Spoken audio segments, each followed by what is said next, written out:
આપ જોઈ રહ્યા છો spark today news. Jhalod sub district હોસ્પિટલની કથળેલી હાલત અંગે આપ પ્રભારી અનિલભાઈ ગરાસિયાના આકરા પ્રહાર કે જ્યાં સરકારી બેદરકારીના આક્ષેપ કર્યા છે। જાલોદ વિધાનસભાના આમ આદમી પાર્ટીના પ્રભારી અને વિરોધ પક્ષના નેતા અનિલભાઈ ગરાસિયા દ્વારા આજે જાલોદ સબ ડિસ્ટ્રિક્ટ હોસ્પિટલની ઓચિંતી મુલાકાત લેવામાં આવી છે। આ મુલાકાત દરમિયાન હોસ્પિટલમાં સુવિધાઓના અભાવ અને વહીવટીતંત્રની ગંભીર બેદરકારી સામે આવતા તેમણે સરકાર સામે આકરા પ્રહાર પણ કર્યા છે।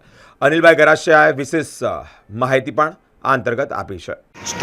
લેબોરેટરી કરાવવા માટે અહીં આવી છું। અહીંયા બેસવાની વ્યવસ્થા નથી।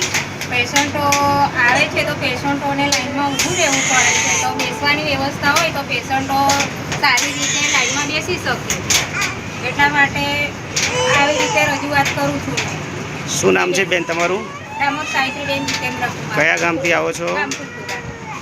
જે અહીંયા કેટલીક ખરેખર જે જરૂરિયાતો છે એ અહીંયાના સ્ટાફ સાથે મળી સ્ટાફ સાથે ચર્ચા કરતાં મને જાણવા મળ્યું છે કે અહીંયા જે બિલ્ડિંગ ઊભી કરવામાં આવી છે આ એક જ બિલ્ડિંગ નવી છે હાલમાં।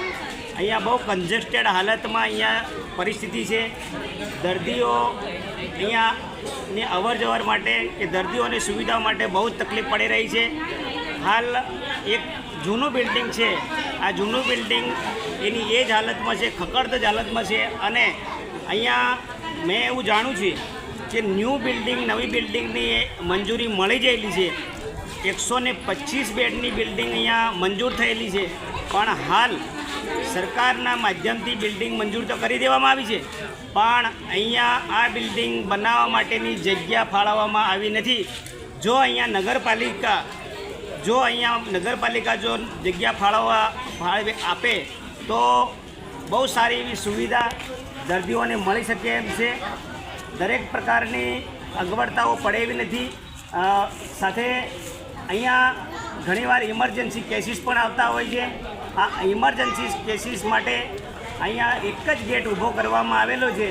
આ ગેટ એક્ઝિસ્ટ કે એન્ટ્રી માટે એક જ ગેટ છે। અહીંયા અવર જવર માટે પણ બહુ તકલીફ પડે છે।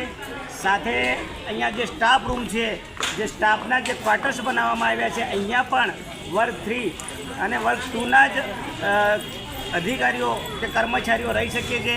કહેવાનો મતલબ કે જો ખરેખર જો સારી એવી સુવિધા અહીંયા આપવામાં આવે તો અહીંયા 24 કલાક જે દર્દીને કંઈ પણ પ્રકારની તકલીફ નહીં પડે એવું મારું માનવું છે। સરકારશ્રીને એ વિનંતી કરી રહ્યા છે કે જગ્યા ફાળવી અને નવું બિલ્ડિંગ જાલોદ ખાતે આપવામાં આવે એવી મારી આશા છે।